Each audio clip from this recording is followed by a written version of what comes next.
Hey guys, welcome to the bench.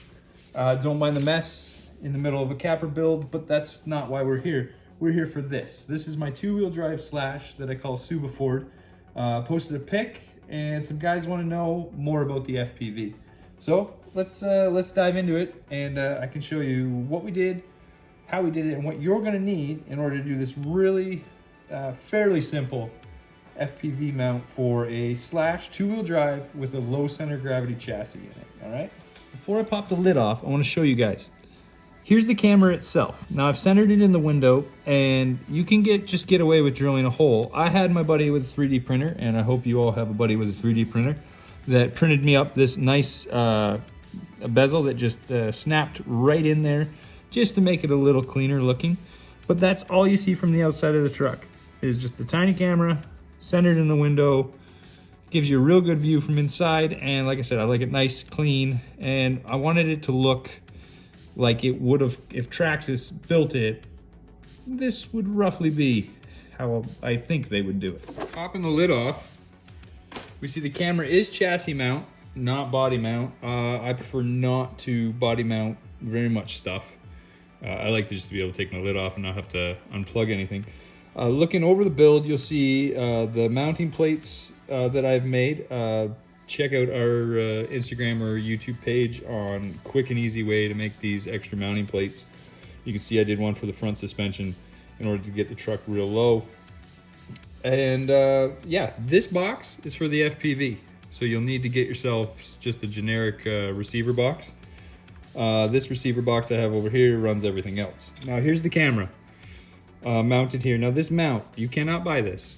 This does not exist. You will have to make one. Hopefully you have a welder, because mine is made out of steel to make it easy. That's what holds the camera. Now it'll take a little bit of measuring. It'll take a little bit of fitment of your, once you get your body all fitted, to figure out the measurement of exactly where you want the camera to come out. Simple steel stock. Couple bent up little, I believe I got aluminum plates. The top's aluminum, the bottom is steel. And then down it goes to the chassis, okay? Again, this is just trial and error. I bent it, placed it in, that kind of stuff. Now, I did make it adjustable. You can see in a slot and an adjustment screw so I can bring it closer or farther away from the windshield, because I didn't quite know exactly where it was gonna hit, so I wanted to give me some room for error. Now, this camera is not waterproof. You could coat the back if you wanted to make it more waterproof. I don't plan on running this truck in any water, so I wasn't too worried. Mounted to the plate here. Now on the mounting plate, you'll see a battery pack. Now this is the external battery pack that I am using to run the camera and the transmitter to the goggles, which is held inside here. You can see the antenna coming out. And if you look at the previous videos I posted, you'll see it light up when I fire on the battery pack. Now, these battery packs, you can get them on Amazon. Now this is where you got to do a little math, guys. Okay.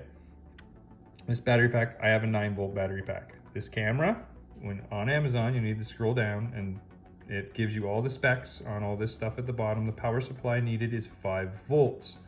9 volts is too much. I have other things that I will be running and am running off of this battery pack, which will then bring it down to the 5 volts needed for this guy to turn on. Okay, you don't want to do it that way. There's other battery packs. This is an 18650, two 18650s. You know, they give you 7.4 volts. You know, you can go double A's. Here's a 4 one. Okay, this will get you 6 volts. It's even closer. So you got to do the math, and you got to figure out what this thing needs to power, how you're going to power it. If you're a little over, it's okay. It's not going to, like, you can be over the voltage. It'll affect the longevity of it, of the electronics, but this little bit they can handle. So that's no big deal.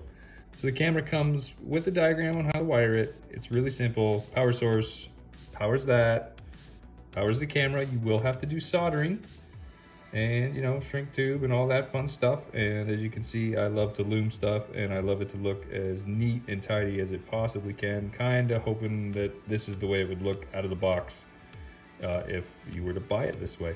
So take pride in the way you do stuff, guys, and make it look real good. So also with the camera, guys, you're gonna love this. 36 bucks Canadian. American guys, yeah, you win again. Super cheap. 2.8 mil, 120 degrees, 40 channel.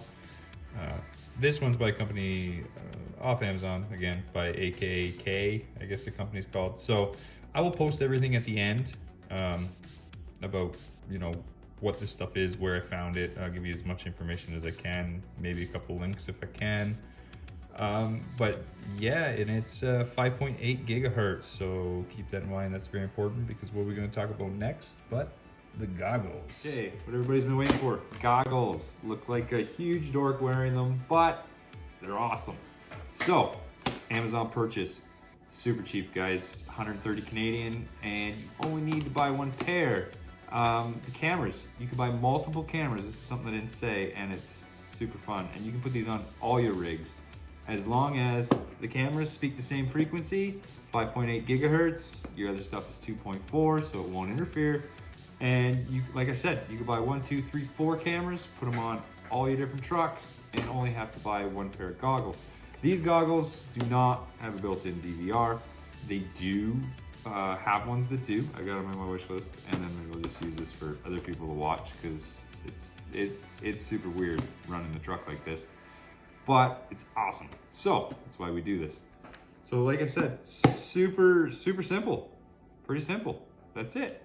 That's all you need to know. Just do it, guys. All right, see ya. This has been The Bench. Bye.